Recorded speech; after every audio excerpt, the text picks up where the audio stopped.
Hello বন্ধুরা, তোমরা সবাই কেমন আছো? আশা করি ভালো আছো। আমিও ভালো আছি। এই দেখো, তোমরা সবাই দেখতে পাচ্ছ, আমি ঘুম থেকে উঠে ছেলেকে এই যে মুখটা ফ্রেশ করিয়ে দিলাম, মুখে ক্রিম দিয়ে দিয়েছি, একটু ফোঁটাও দিয়ে দিয়েছি। ছোট বাচ্চাদের মুখে ফোঁটা দিলে ভালো লাগে দেখতে। এদিকে ঘুম থেকে উঠে দেখি উঠোনে কি ঝড়, রাত্রে প্রচুর বৃষ্টি হয়েছে, আমি বলতেই পারি না।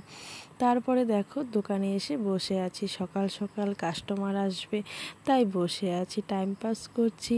এদিকে ঘরে এসে একটু চাও বানিয়ে নিয়েছি। চা কি দিয়ে খাবো, কি দিয়ে খাবো আমি ভাবছি মেরি বিস্কুট দিয়ে খাই। মেরি বিস্কুটটা একটু মিষ্টি কম লাগে, আমার ভালো লাগে খেতে। এদিকে চা খাওয়া শেষ করে এদিকে ঘরটাও ঝাড় দিয়ে নিচ্ছি, ভালো করে একটু পরিষ্কার করে নিচ্ছি। সকাল সকাল বাসি ঘর ঝাড় দিতে হয়, তাই সেই ঝাড় দিচ্ছি। এদিকে দেখো 10টা 11টা বাজে, তখন আবার বৃষ্টিও নেমে গেছে, প্রচুর বৃষ্টি পড়ছে। দেখো এই দেখো নিচে কতগুলো শাক। এইদিকে ভাতও বসিয়ে দিয়েছি, সাথে আবার ডাল বসিয়ে দিয়েছি, রান্নাটা বসিয়ে দিয়েছি। এদিকে পেঁয়াজ ভাজছি, ভেন্ডি ভাজা করব। পেঁয়াজটা একটু লাল লাল হবে, ভেন্ডিগুলোও দিয়ে দিব। ভেন্ডিগুলো যখন আমি দিতে যাচ্ছিলাম তখন তেল ছিটছিল, ভাবছি আমার মুখে যদি এসে পড়ে, আমার খুব ভয় করে তেল যদি মুখে ছিটে এসে পড়ে। দেখো ডালটাও হয়ে গেছে, ডালটা ঘুটনি দিয়ে দিয়েছি, 2টো কাঁচা লঙ্কা চিড়ে দিয়ে দিয়েছি। এদিকে ভাজাটা ভালো করে নাড়াচাড়া করে নিচ্ছে ভাজাটা।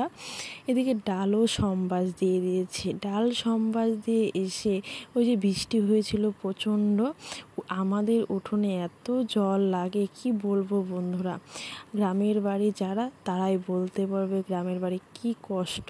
শহরের বউদের তো উঠোনও নেই, জলও বাজে না, ঝাড়ু দিতে হয় না। আমাদের দেখো উঠোন ঝাড় দিতেই হবে, আর এত জল থাকে কি বলবো। রাস্তাটাও ভালো করে ঝাড় দিয়ে নিচ্ছি। রাস্তার সামনে একটা বড়ই গাছ আছে, ওই বড়ই গাছের এত পাতা, এত কাটা পড়ে কি বলবো বন্ধুরা। যারা ঝাড় দেয় তারা বুঝতে পারবে বউরার কি কষ্ট।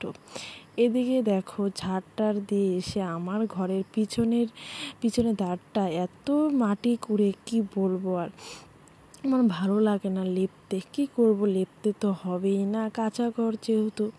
এদিকে লেপে সেরে নিয়ে এদিকে স্নান সেরে নিয়েছি, মাথাটাও চুলটাও বেঁধে নিয়েছি, এদিকে সিঁদুরও পরে নিয়েছি।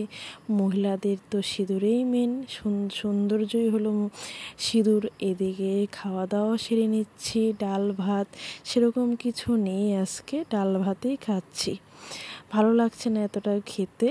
এই দেখো, ভিডিওটা ভালো লাগলে অবশ্যই লাইক কমেন্ট শেয়ার করবে। বাই বাই বন্ধুরা।